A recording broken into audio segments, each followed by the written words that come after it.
Hello दोस्तों, मौर्य साम्राज्य के संबंध में मैं एक अध्ययन सामग्री लेकर के आपके समक्ष उपस्थित हुआ हूँ। दोस्तों, मैं सम्राट अशोक पर अध्ययन सामग्री की एक श्रृंखला आपके समक्ष प्रस्तुत कर रहा हूँ। इस क्रम में भाग 1 आपके समक्ष प्रस्तुत है। दोस्तों, इस अध्ययन सामग्री में हम लोग अशोक के अभिलेखों के संबंध में चर्चा करेंगे और अशोक के अभिलेखों के आधार पर अशोक के साम्राज्य की सीमा निर्धारण कैसे किया जा सकता है, इस विषय पर चर्चा करेंगे। ये दोनों ही विषय प्रारंभिक एवं मुख्य परीक्षाओं के दृष्टिकोण से महत्वपूर्ण है और विश्वविद्यालयों द्वारा आयोजित परीक्षाओं में भी इससे संबंधित प्रश्न पूछे जाते हैं। आइए अध्ययन शुरू करें। दोस्तों, जैसा कि आपको पता है कि अशोक प्रथम भारतीय राजा था जिसने अपने अभिलेखों के माध्यम से अपनी जनता को संबोधित किया था। अशोक ने बड़े बड़े शिलाओं पर, शिलाखंडों पर और प्रस्तर स्तंभों पर, गुफाओं पर अपने लेख या राज्याज्ञाएं उत्कीर्ण करवाई थी। तो अशोक के अभिलेख कितने प्रकार के हैं, तो ये जान लें आप कि अशोक के 5 प्रकार के अभिलेख प्राप्त होते हैं। पहला बृहद शिलालेख है, दूसरा स्तंभ अभिलेख है, तीसरा लघु शिलालेख है, चौथा गुफा अभिलेख है और 5वां लघु स्तंभ अभिलेख है। इन 5 प्रकार के जो अभिलेख हैं, इनमें कुल मिलाकर के लगभग 14 लेख या 14 राज्याज्ञाएं हैं तथा इनकी 1 से अधिक प्रतियां हैं, अर्थात ये 1 से अधिक स्थानों पर पाए गए हैं। बृहद शिलालेखों के बारे में चर्चा करें तो बृहद शिलालेखों में 14 लेख हैं या राज्याज्ञाएं हैं और ये 8 स्थानों से पाए गए हैं। इनके प्राप्ति स्थल में शहबाजगढ़ी, ये पेशावर पाकिस्तान में अभी वर्तमान में यह जगह है जहाँ से अशोक के अभिलेख मिले हैं।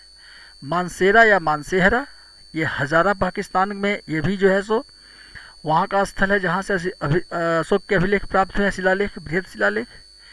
कालसी, वर्तमान देहरादून उत्तराखंड।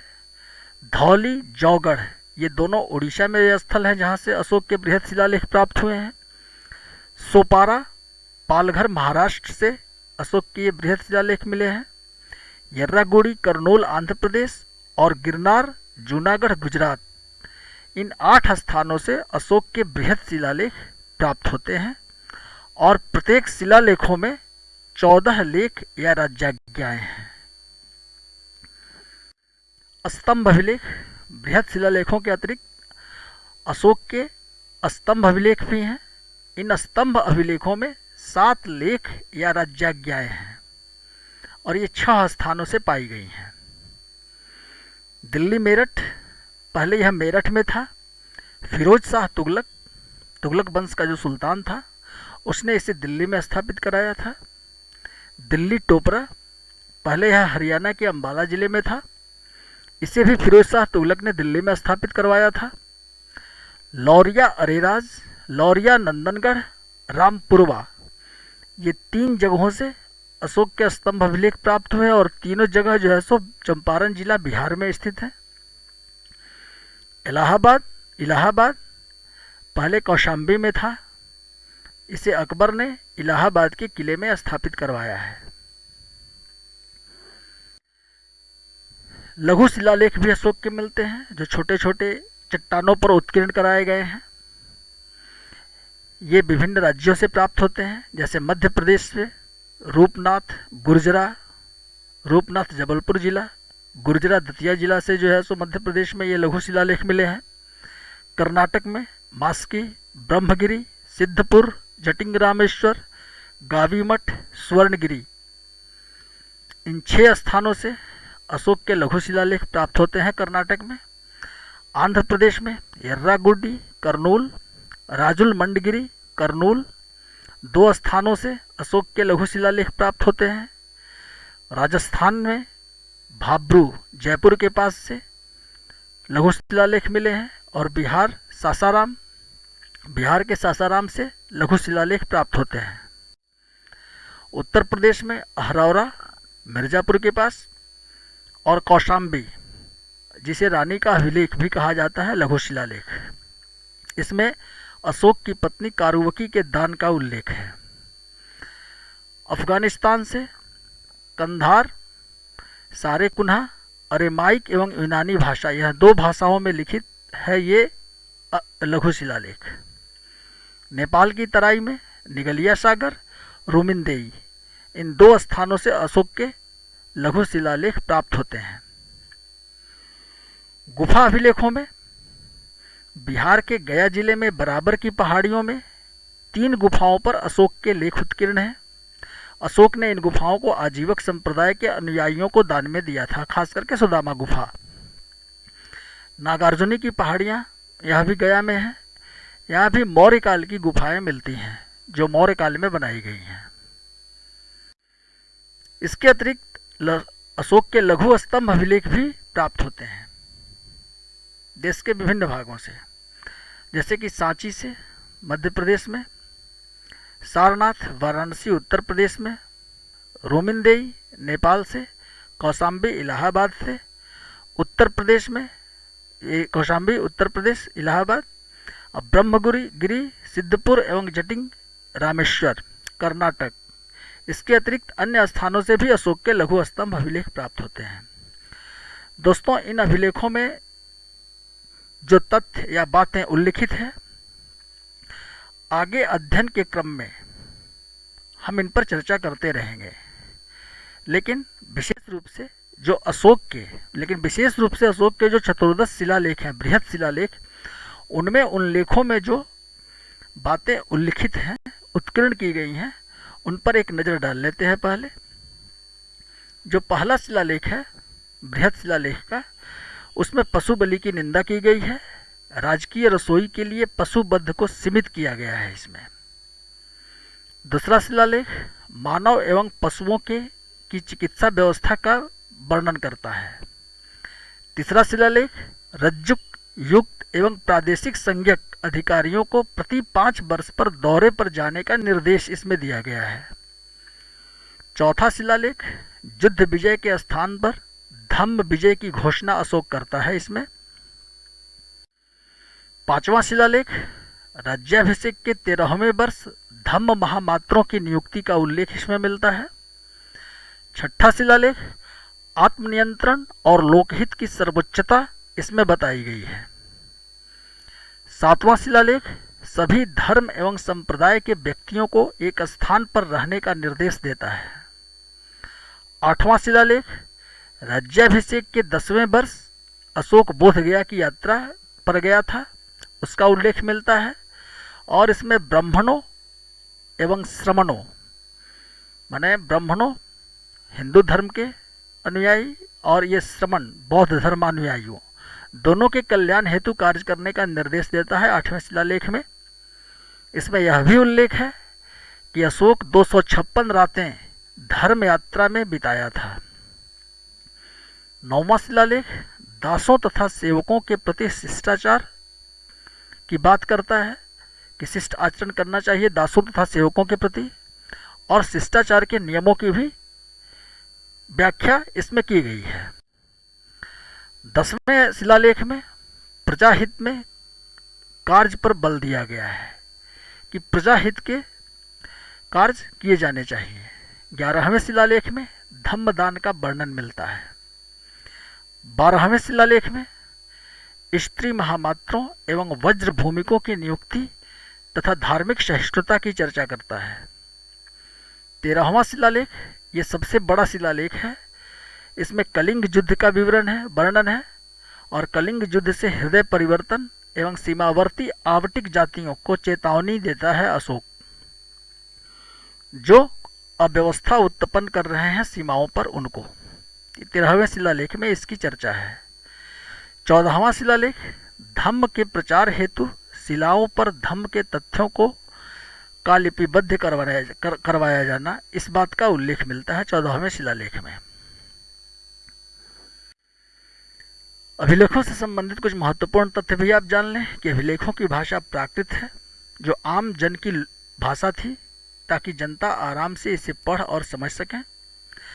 और इसकी लिपि ब्राह्मी तथा खरोष्ठी है। अशोक के दो अभिलेखों मानसेहरा एवं शहबाजगढ़ी, जो भी पाकिस्तान में है, खरोष्ठी लिपि में है। लगमान एवं तक्षशिला के अभिलेख खरोष्ठी लिपि में है। सारे कुन्हा कंधार के अभिलेख दो भाषाओं अरेमाइक एवं यूनानी भाषा में है। यर्रागुड़ी अभिलेख में प्रयुक्त जो लिपि प्रयुक्त की गई है वो दाएं से बाएं लिखी गई है। और सबसे लंबा शिलालेख 13वां शिलालेख है, जैसा कि मैंने पहले आपको बताया है। अब इन अभिलेखों के आधार पर अशोक के साम्राज्य की सीमा का निर्धारण किस प्रकार किया जा सकता है, इस पर हम लोग चर्चा करें। दोस्तों, अशोक के अभिलेख प्रांतों में आबादी के प्रमुख केंद्रों, व्यापार मार्गों आदि पर उत्कीर्ण कराए गए हैं या स्थापित किए गए हैं। शिलालेखों एवं स्तंभ अभिलेखों के विवरण से ही नहीं, बल्कि जिन स्थानों से ये अभिलेख मिले हैं उसके आधार पर साम्राज्य की सीमा का निर्धारण किया जा सकता है। सबसे पहले उत्तर पश्चिम में हम देखें तो उत्तर पश्चिम में शहबाजगढ़ी और मानसेरा में अशोक के शिलालेख पाए गए हैं। पुनः तक्षशिला में तथा काबुल प्रदेश के लगमान से अशोक के एरामाइक लिपि के अभिलेख प्राप्त हुए हैं। एंटियोकस द्वितीय थियास को अभिलेखों में पड़ोसी राजा बताया गया है। इस प्रकार उत्तर पश्चिम में हिंदुकुश पर्वतमाला को साम्राज्य की सीमा माना जा सकता है। उत्तर पश्चिम में हिंदुकुश पर्वतमाला साम्राज्य की सीमा थी अशोक की। उत्तर में कालसी, रूमिनदेई तथा निगलिया सागर शिलालेख एवं स्तंभ अभिलेखों से प्रमाणित होता है कि देहरादून एवं नेपाल की तराई क्षेत्र साम्राज्य की उत्तरी सीमा थी। पुनः सारनाथ तथा नेपाल के वंशावलियों के प्रमाण तथा स्मारकों से प्रतीत होता है कि नेपाल भी साम्राज्य का अंग था। देवपाल के साथ वैवाहिक संबंध भी था नेपाल के राजा के साथ अशोक का। इस बात की भी चर्चा ग्रंथों में मिलती है। पूर्व में बंगाल के महास्थानागढ़ लघु शिलालेख, जिससे मौर्य काल का इसे भी माना जाता है, से सिद्ध होता है कि बंगाल तक अशोक के साम्राज्य का विस्तार था, पश्चिम बंगाल तक। फेंगत्सांग वर्णन करता है कि ताम्रलिप्ति, समतट, पूर्वी बंगाल तथा पुंड्रवर्धन में अशोक द्वारा निर्मित स्तूप विद्यमान थे। सुदूर पूर्व से अशोक के कोई अभिलेख नहीं प्राप्त हुए हैं। इस प्रकार आसाम को साम्राज्य से बाहर माना जा सकता है। तो पश्चिम बंगाल पूर्व में अशोक के साम्राज्य की सीमा निर्धारित की जा सकती है इस आधार पर। अब प्रायद्वीपीय भारत में देखें तो उड़ीसा और गंजाम से लेकर के सौराष्ट्र तथा महाराष्ट्र तक अशोक का शासन था। उड़ीसा में धौली तथा जौगढ़ तथा सौराष्ट्र में जूनागढ़ और मुंबई में सोपारा से अशोक के शिलालेख प्राप्त हुए हैं। दक्षिण में साउथ इंडिया में देखें तो आंध्र प्रदेश के कर्नूल जिले की यर्रागोड़ी से अशोक के शिलालेख प्राप्त हुए हैं। इसके अतिरिक्त उत्तरी मैसूर के चित्तल दुर्ग इलाके में सिद्धपुर, मास्की एवं जटिंग रामेश्वर से अशोक के लघु शिलालेख प्राप्त हुए हैं। अतः इन स्थानों पर अशोक का शासन था।